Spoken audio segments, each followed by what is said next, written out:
अस्सलाम वालेकुम वीरो की हाल ठीक ठाक हो। मैं थोड़ा वीर साकम मेर यूट्यूब चैनल साझा पंजाब देख दियाँ अखां सुनते कनारों साकम महरदा सलाम पहुँचे। लो मेरे चढ़ते पंजाब दे और लहंदे पंजाब दे वीरो, अज असी कलाम पढ़ांगे मियाँ मुहम्मद बख्श रहमतुल्लाहि ताला अलैह, जिहड़े कि पंजाब दे बहुत ही बड़े सूफी और शायर गुजर रहे ने पंजाबी दे। अज उन्हां दा असी कलाम पढ़ांगे।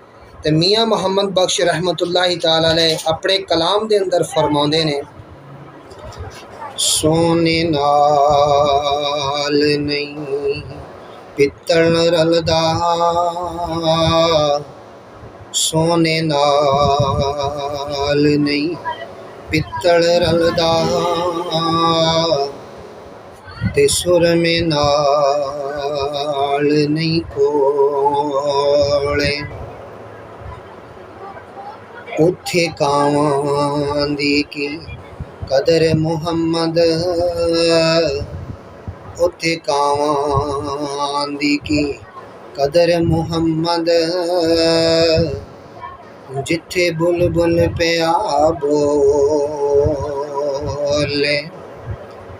ते मिठा मेवा बेरी देवे, मिठा मेवा बेरी देवे, ते फिर भी वटे खावे, सबर बेरी दा वेख मुहम्मद, फिर भी नेकियां कर दी जावे, ते कर कर बदियां बुढ़ा होया, कर कर बदियां बुढ़ा होया, ते निकलिया कुब तेरा, फिर भी बदियों बाज न आवे, वाह वाह शख्स दलेरा,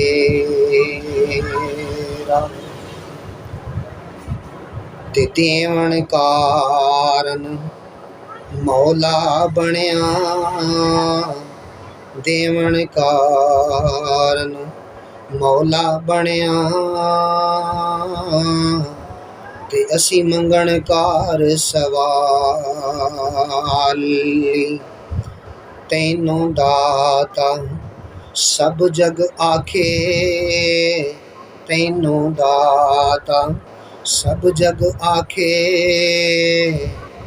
ते पर्दे जोली खाली।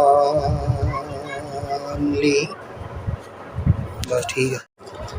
सोने नाल नहीं पित्तल रलदा, सोने नाल नहीं पित्तल रलदा, ते सुर में नाल नहीं कोले, उथे कावां दी की कदर मुहम्मद, उथे कावां दी की कदर मुहम्मद, जिथे बुलबुल पिया बोले, ते मिठा मेवा बेरी देवे, मिठा मेवा बेरी देवे,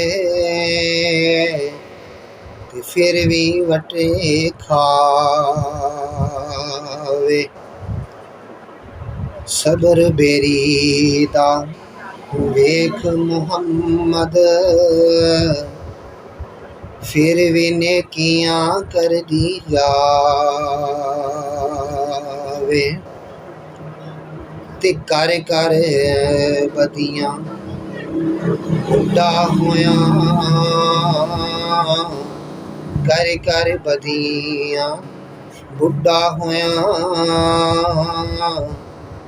ते निकलिया कुब तेरा, फिर भी बदियों बाज न आवे।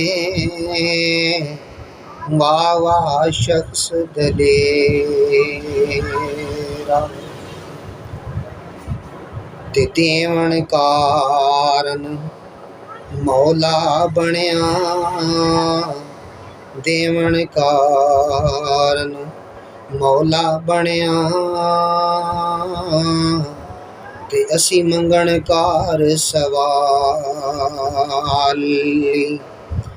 तैनू दाता सब जग आखे, तैनू दाता सब जग आखे।